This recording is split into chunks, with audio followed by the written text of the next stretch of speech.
As executive director of the Book Industry Study Group, it's Brian O'Leary's job to look into the future of publishing. Today, let's find out what he sees.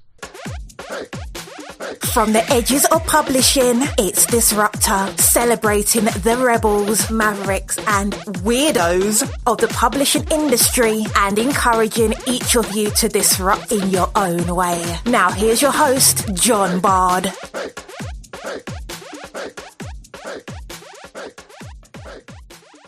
Greetings, one and all. I'm John Bard. Welcome to Disruptor, Episode 9, with Brian O'Leary of the Book Industry Study Group. I've been in the publishing world for close to 30 years, and I've seen a lot of things change, but maybe they haven't changed fast enough. And so I asked the question, are there disruptors out there? Are there people and companies that are really changing things in publishing, pushing us into the future, throwing out the old rule book and creating a new one all their own? I went in search of that, and I found them. And every week here on Disruptor, you'll meet them. Welcome to the journey. It's time to disrupt.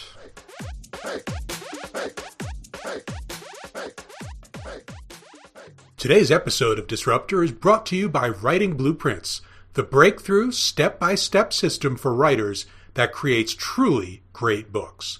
To learn more about the most disruptive way ever to become a successful author, visit writingblueprints.com and use the code DISRUPT to save 10% off everything on the site. The writing world has been shaken. Meet the earthquake. Go to writingblueprints.com and use the code DISRUPT to save 10%. Writing Blueprints. This is how you write a book.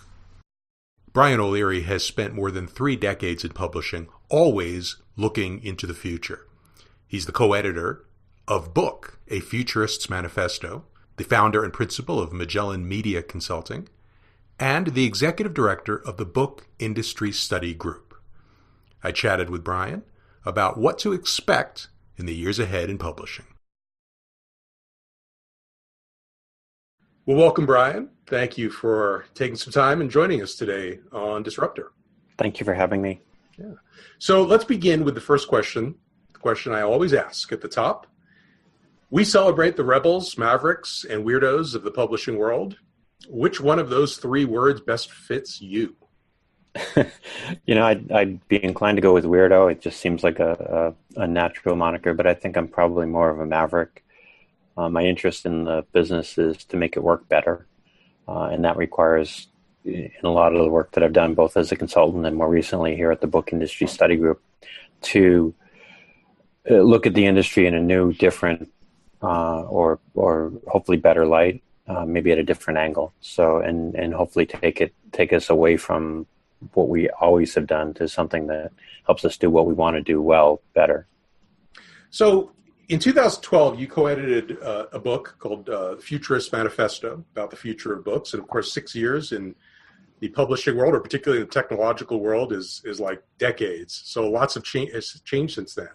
So I want to go back to that and start there with some of the things that you and the folks who wrote for that book saw coming. And I know that a lot of it was focused around the internet as an entity and how reading and books will sort of connect with the internet. Do you think that's happened? I think a lot of the content that's in Futurist Manifesto, which I co-edited with Hugh McGuire, is still accurate and true. Some of it has actually come to pass, but I think it is still in the offing. Hugh and I actually came back to this about 2 years ago. So after we started working on the book in 2011, and it got published by O'Reilly. We published it in 3 parts across 2011 and 2012, and then as a full book in 2012. About 4 or 5 years had passed, and Hugh and I sat down and said, asked ourselves that same question: is this still relevant? And what would we do differently? And I think we found, not speaking for Hugh, but in our conversation, that we did think it was still relevant, but that maybe we would fine-tune some of the ideas. So we created an outline, actually, of a next book that kind of reflects where we think the world is now. I pulled it up actually before you and I spoke today. It still had three parts because we like that architecture. and we probably would publish it in similar segments. But the first one was called Beautiful Books, and we wanted to try and build on a phrase I think that Peter Brantley has made popular, to think about where digital books are going and how we can make them as much a source of joy and inspiration as many people point to in the physical format. The second was kind of an architecture of collaboration. Your frustration, perhaps sometimes that things don't move ahead quickly in publishing, has its roots, I think, in a variety of different causes. The chapter I wrote in Manifesto in I actually wrote it in 2010, Context First, was really a call to say, let's reimagine how we create content. Effectively that the common denominator for a lot of the challenges we face are fairly static and difficult to manage workflows. And then the last piece was actually going to be, as it is in the first book, a collection of stories about people we call content anarchists. It actually was a phrase I first used with Hugh probably in 2009. We were at a bar, not surprisingly, and he was telling me his idea for what eventually became press books and a variety of other things. And I pointed a finger at him and I just said, I know what you are. And he goes, what's that? And I said, you're a content anarchist. And he laughed and he said, is that a good thing? And I said, well, it is to me. I still think there are a lot of good content anarchists out there, but we don't have an organizing principle. So maybe can you define content anarchist? Sure. It's somebody who wants to free us from the strictures of the existing business models or the existing physical and digital models, and figure out a way to serve a need that really is ultimately validated by a consumer. Trade publishing kind of works with a little bit as a freight train. That's not a bad thing, but it's built for scale and it's built for volume. Our interest is something more along the lines of what Wattpad's doing, and by our I mean Hugh and me, not BISG has a different purpose. But we were really trying to highlight stories that some of the names that would kind of stick out would be at the time we did this, they were a little bit more current. But Hugh Howey, who did the Wool series, started out as an independent author. Jason Ashflock, the agent, had done quite a bit in terms of building writing communities. The 24 Symbols, the European subscription piece is really, and then also there are some, we might call them failures, or at least not maybe something short of successes, but entities like Readmill and Editorially that were interesting and pushed the boundaries where we thought the world is right now. They don't always succeed, but telling their story I think would be interesting. So folks like that. So a lot of what you're talking about is how the content is distributed, is presented to the world, and how people consume it. For example, in the music world, there's an interesting situation where vinyl is coming back because people still want ownership of some things. They don't want ownership of everything. They're happy to stream music, but there are certain things that are important to them that they want to have ownership of. Is that what you're seeing a little bit in publishing, where people are buying books that are important to them that they want to own, otherwise looking for these alternative distribution services that are more akin to streaming? I think so, although, it's early days, and a lot of the models that we have for digital content are effectively physical content moved into a digital format. So the Amazon model for Kindle is not particularly, they may stream some content throughout it, but it's still a packaged format. I think that we kind of kicked around Wattpad as a community of both creators and consumers. And in fact, maybe Wattpad is an environment where creation is more important than consumption, that the validation is in the communication, not just the, and the exchange, not just the commerce. So I think that there's still work yet to be done. I think that the growth of audiobooks is certainly an example of, it's of two things. One is we've broken down some of the barriers to acquisition. The idea of going out and buying tapes and then now CDs and then more recently files. The ability to, for example, put it into your effectively an out-of-home format, and then more recently an in-home format with the audio devices Google and Apple and Audible and others are produced. That's that. The one thing is that it's just easier to acquire the content, but the second is there's been growth in the content. People see an interest in, and maybe not. They view audio much as not necessarily cannibalizing print, but augmenting it. And you're not the first person I've spoken with for Disruptor who's pointed to audio. Yeah, and with this almost sense, other people have had almost a sense of surprise at how resurgent it's become. Because it sort of goes a little bit against the ongoing narrative that, well, people are super busy. They don't have time to consume long form things. They need short things. They need it under control of their time. And yet audio by its very nature, although you could speed it up a little bit, but by its very nature requires time. It requires setting aside other things to absorb. Does that surprise you?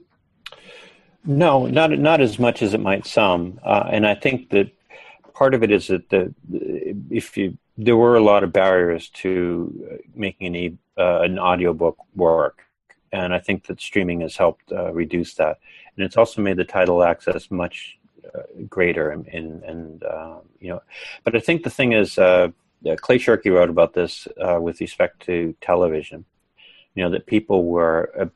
This notion was early on in terms of social media broadcast. He tells a story about talking to a television executive who's just said, with respect to social media, Twitter, Facebook, etc., where do people find the time? And Clay's response was, in effect, you of all people should not be asking that question because, of course, the great consumption, the time that people dedicate is consumption of television or televised content. And I think what we're seeing here is the growth of audio in environments where you're either stuck having nothing else to do. So drive time is an example. You can bring a book to your car relatively easily. It's also in environments where you do have alternatives and you choose to read. So you're cooking. You typically might have a TV on in background, listening to the news. I think that the growth of voice activated devices has made it possible to just say, name your device, please, continue with this book and have it happen. And so all of a sudden you've gone from, essentially trying to beg for some content that is meaningful to having a book read to you and many times very professionally.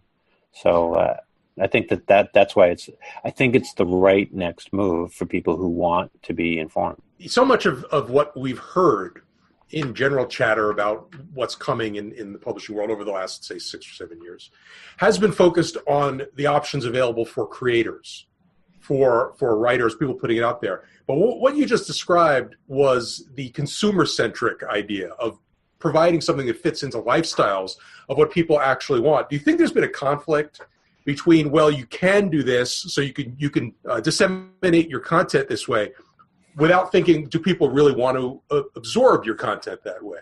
Has there been enough balance thinking between content provider and content consumer? No, I think it's generally been pretty shallow, the thinking. And, I think about enhanced ebooks. It's not that enhanced ebooks don't make sense. There have been some good projects that really added a lot of value. But they're not necessarily the thing that people want. I think that there's very little, particularly in the trade space. If you look at scholarly publishing and to a large extent professional publishing, they've been more in tune with what the demands are in the marketplace for digital content over the last decade and a half. So they've made some pretty good progress, and there are still lots of issues in scholarly and professional publishing that need to be addressed. Particularly the dominance of a relatively small number of players. It's not that that's bad, but it does create a monoculture that isn't necessarily good for innovation. However, you can now buy a journal article at the level of an article. You can even buy an abstract, and that's a healthy development. In trade, we're working through intermediaries, so knowledge of the end user, the consumer, is relatively limited, and that's okay. But if you really want to create an innovative environment, you have to be talking to people who are actually going to use the content. And it was this is a tale out of school. It's not researched, but I use the Apple network extenders, the Airport Express, in a house I have, and it's It's just large enough so that the network extenders are really helpful. And I was buying a couple of them one weekend, and the guy at the Apple store said, "Do you use these to stream your books?" And I said, "What do you mean?" And he says, "I hook up." He tells me his story. He hooks up speakers to his Airport Expresses, and whatever book he's reading or listening to, in this instance, is heard in every room. So he doesn't have to get stuck in the kitchen or the living room. He walks around the house, and throughout the house he gets whatever book he's listening to. And I looked at him, and this is only a little bit more than 2 years ago, and I feel that I'm pretty progressive. I'd never thought about it. Right. And the device has obviously become both less expensive and close to ubiquitous.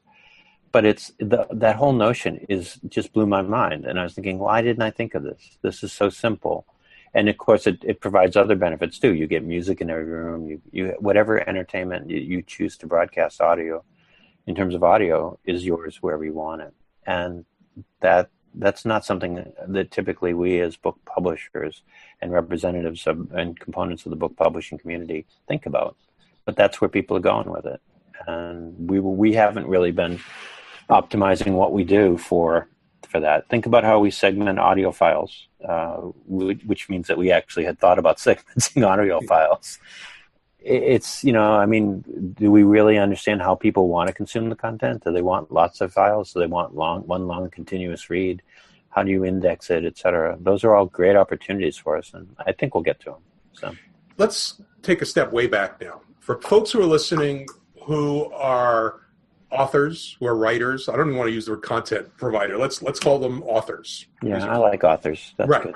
So these are folks who, and maybe some of them grew up with this notion of what it meant to be an author, which is you write your manuscript, you send it off, an editor says, yes, we want it, or an agent sells it for you. The folks at the publishing company take care of everything. You show up for the book signing, right? Now, whether or not that actually was ever really the case for most people is sort of beyond the point, but that is at least the impression that people have. For someone like that, how do you get them interested or at least drop their defenses so they can start seeing the future and what things actually are and get excited about the future rather than be afraid of it? It's a good and it's an important question. I did some work as a consultant, and actually it extended into my time with BISG because it was a 3-year project with the University of Michigan. It was a Mellon-funded grant, and they were looking at creating a platform to host essentially non-text assets. So somebody writes a book for University Press about music in the Pacific Northwest. You want to be able to hear that music, and there's not necessarily a good mechanism to store it in perpetuity. And so how do you manage that? And that was the project. So as part of that, I actually got to talk to authors, and they came at various points in the spectrum, but their general tendency was, I want to tell a story for somebody. And I think the thing that really resonated for them when we talked about this particular project was not so much the perpetuity thing. That's kind of a scholarly press initiative, and it is important, but it's not necessarily where you and I start. But for the authors that I spoke to, they were really motivated to be able to bring the joy of something that they had experienced to a broader audience, because in a print form, all you get is a picture. All right, you don't get the audio file, you don't get the moving image, etc. The ability to take some of the things that they had collected along the way, the things that informed their research, what I would call the context for their work and their thinking, was immensely exciting. And they wanted to make it easy. They just said essentially, don't make me do a lot of metadata. Don't make me fill out forms, or to the extent that I have to make it as simple as possible. But they love the idea of being able to connect their enthusiasm for a specific subject, topic, something they've authored, with an audience that would live it the same way they did. So I think that explaining technology in terms of the outcome, right, and the benefit, that's a natural piece of advice. But I think for authors, they want they want to connect. They don't want to leave everything just in a textual form and an arm's length. And the tools I think that we have available now are making that possible. Then, of course, there comes the issue of money, which is that there are authors and content providers who simply want to be heard and want to be exposed, but there are also people who want to make a living. In the music industry, that's become increasingly difficult as streaming and basically free access to music becomes universal. Is the same thing happening in publishing? Is there an opportunity for an author to actually make a living selling his work or her work? Or are we now in a place where the work is almost a business card leading towards some other revenue generating process? Well, I think you have both, and I don't think either is. There's long been a kind of a validation component of book publishing. University presses, in many ways, provide that for a scholarly audience, and certainly business executives writing the 250-page manifesto of their own for their particular approach to success. As Todd Satterson told me once, he said most of those books could be half as long and just as effective, but that's a validation component. But I think that there is still an opportunity to earn money. People have always been buying books, and so I think there's a history and a culture of paying for access to books in whatever format they're in. Magazines, as an example in the content space, heavily dependent on advertising, not a good place to be. In music, I have more optimism than most, but it's not my core business. But the author earnings that we've seen, the stuff that we've read, all suggest that the average author is earning less than they might have in the past, but there are plenty of exceptions, and I think that I look at the copyright issues, and one thing that seems clear today is that there are more people writing books and publishing them than has ever been the case in history. So if the earnings is the big issue, I think ultimately you'll see that tamp down. Until it does, I think people are continuing to write books for a variety of reasons and hopefully getting what they need out of it. Now, of course, for the music industry, if you're a band and your music's streaming and you're getting a penny here, a penny there, you still have the opportunity to generate revenue by going on the road, selling merch at the shows and that sort of thing. Is there anything like that that's coming up for authors, ways where they can use the book as a centerpiece to generate revenue around it? You talked, I think, in the not too long ago to Richard Nash, right.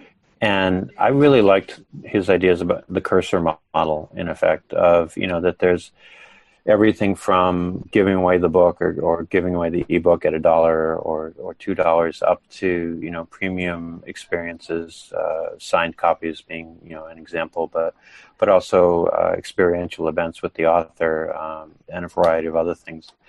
He has some fairly out there examples that sound more credible coming from Richard. I think it must be the Irish accent, but and I think that that's a component of it, and I think that if the notion is that you just go out and you talk about your book and then you hope people buy copies, that's a tough model. I'm not sure that will work. But I think things that are experiential, when people are loyal to an author, much as when they're loyal to a band, quite a lot is possible. But creating that loyalty is fundamentally an experiential rather than a product sale. Speaking of Richard Nash, I asked him a question that I got, of course, a very interesting response to, but I'll ask you the same question. The question is not, are there too many books? The question is there too much narrative in the world? We are surrounded by narrative. I mean, living through this moment in history is living through a very odd narrative in itself. Every day brings different narratives. Everywhere we look on television, everywhere there is someone trying to tell us a story. Do we reach saturation point? Do we reach a place where people just say, I have to live my own life, there's too much narrative going on around me, and can that impact publishing? History is full of instances where abundance preceded our ability to manage it. I think that we're in a period of time when supply is outstripped demand to a certain extent, and so it does feel like we're just surrounded all the time by story, by narrative, by chronicling and reporting. I think there's a shakeout that comes, and of that comes. I don't think it'll be fewer books. necessarily, and I don't think it'll be less narrative. I think it'll be better tools. Perhaps that's the true application of AI. Better tools to inform us without creating that Facebook echo chamber effect that we know we don't want. And so I just think this is an inflection point period. It is really difficult, but it's also one of the things I think that we'll figure out. Go ahead. No, I was just going to say maybe in a decade. So, I mean, that's actually one of the interesting things about Netflix. People tend to focus on Netflix in terms of the amount of content that it provides. But to me, what's most interesting about it as a user is how its algorithms, which almost verge on AI, manage to present to me this curated selection of things that I might be interested in.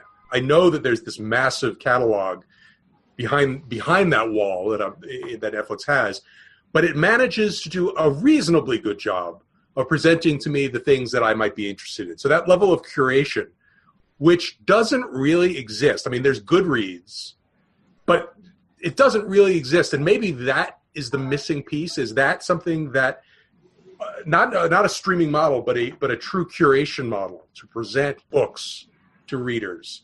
Is that something that might be coming that could be helpful? Yeah.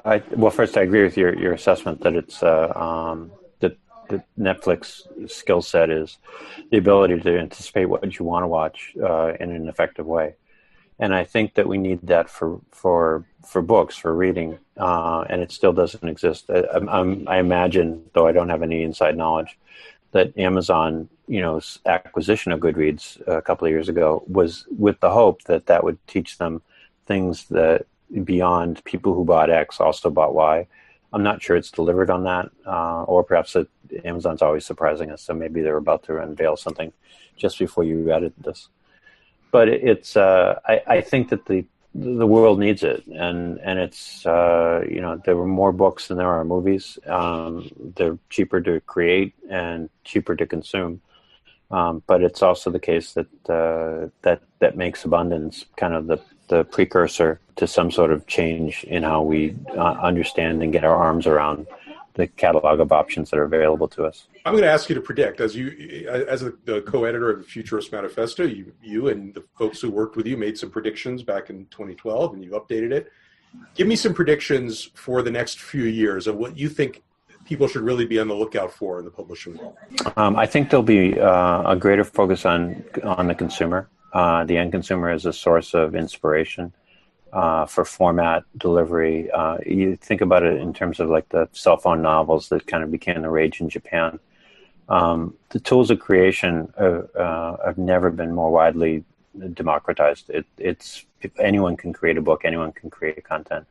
So the question becomes then, does a two-way marketplace like Wattpad make sense? Or does it have to be a more traditional aggregation and distribution model? I think there's going to be a lot more growth in the direct to consumer kind of piece. The second thing I'd say is that for more traditional publishing, the tools we use to create content have got to be a lot more web savvy. We're currently doing stuff that fundamentally is geared up for print and typography, and that there's no need to do that anymore. I mean, there's a comfort level with it, and the fine tuning in InDesign is all well and good. But the reality is that we can create what I've referred to before, beautiful books in a variety of different ways with commonly accessible tools.